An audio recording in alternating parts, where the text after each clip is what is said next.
গো শোনো, আমার বন্ধুদের একটু হাই বলে দাও। মামা আজকে তো সানডে, তো আজকে কোনো সানডে স্পেশাল রেসিপি হবে না? হ্যাঁ, সে তো হবে। আমি না আজকে চিকেনগুলো ছোট ছোট করে কেটে রেখেছি, তাই মাথায় একটা আইডিয়া এলো, এগ রোল বানাবো। চিকেনটাকে আগে ম্যারিনেট করে নিয়েছি, তার জন্য দিয়ে দিচ্ছি হলুদ, তবু স্বাদ অনুযায়ী নুন, দিচ্ছি 1 চামচের মতো ধনে গুঁড়ো, কাশ্মীরি লঙ্কার গুঁড়ো, গরম মশলা, শাহি গরম মশলা দিয়ে দিচ্ছি, আর তবু 1 চামচ দই, সামান্য মতো তেল, সাদা তেল দিয়ে দিচ্ছি। সব উপকরণগুলো দিয়ে নিয়েছি বন্ধুরা। এবারে আমি এটা চিকেনটার সঙ্গে ম্যারিনেট করে নেব। দিচ্ছি আদা রসুন 1 চামচ, কি 2 চামচ আদা রসুন বাটা। করা হয়ে গেছে, আমি 10 মিনিটের জন্য রেস্টে রেখে দেবো। দিয়ে দিয়েছি, কড়াইটা গরম হয়ে গেছে, এবার আমি সাদা তেল দিয়ে দিচ্ছি।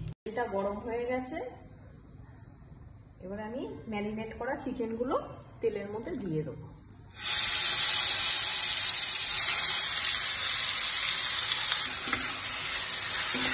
এটা দেওয়া হয়ে গেছে, এবারে ভালো করে ভাজা করে দেবো।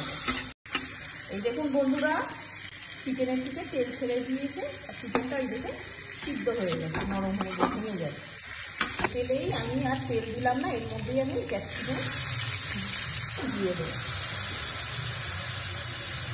ময়দাটা মেখে নেবো, তার জন্য দিয়ে দিচ্ছি নুন, ছোট চামচের 2 চামচ চিনি দিয়ে দিলাম, সাদা তেল 2 চামচের মতো আন্দাজ আছে, ওই জন্য 2 চামচের মতন তেল দিয়ে উপকরণগুলো দিয়ে দিয়েছি। এবার ময়মটা ভালো করে দেবো ময়দার মধ্যে।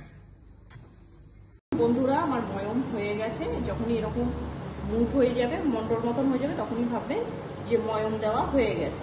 এবার অল্প অল্প করে জল দিয়ে টেম্পারেচারে সাধারণই জল, কোনো গরম জল আমি ব্যবহার করছি না, নর্মাল জল দিয়ে আমি মেখে নেব। বন্ধুরা, আমার ময়দা মাখাটা হয়ে গেছে। এবারে এরকম ভিজা পরিষ্কার একটা কাপড় বা ন্যাকড়া রুমাল থাকলে এই ভিজা রুমালটা দিয়ে 5-10 মিনিটের জন্য মন্ডটাকে পেঁচিয়ে আপনারা রেখে দেবেন। এরকম ভাবে থাকছি। এবারে বেলে নেব। এখন চাটু গরম বসিয়ে দিয়েছি, চাটুটা গরম বসিয়ে দিয়েছি। এবার রুটিটা আমি দিয়ে দেবো। রুটিটা আমার ছ্যাঁকা হয়ে গেছে, এবার অল্প অল্প তেল দিয়ে রুটিটাকে ভেজে নেব। এখানে ফেটিয়ে নিয়েছি, এবার ডিমটা দিয়ে দেবো।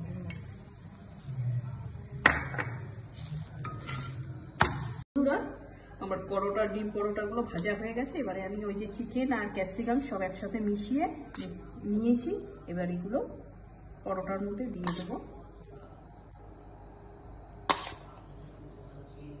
আর দিয়ে দেবো কাঁচা পেঁয়াজ, দেবো লেবুর রস, আর দেবো টমেটো সস। ঘরোয়া পদ্ধতিতে কত সুন্দর এগ চিকেন রোলটা আমি তৈরি করেছি। যদি আপনাদের ভালো লেগে থাকে, অতি অবশ্যই লাইক, কমেন্ট, সাবস্ক্রাইব করবেন আর আমার পাশে থাকবেন। আবার দেখা হবে আপনাদের সঙ্গে নতুন একটা রেসিপি নিয়ে।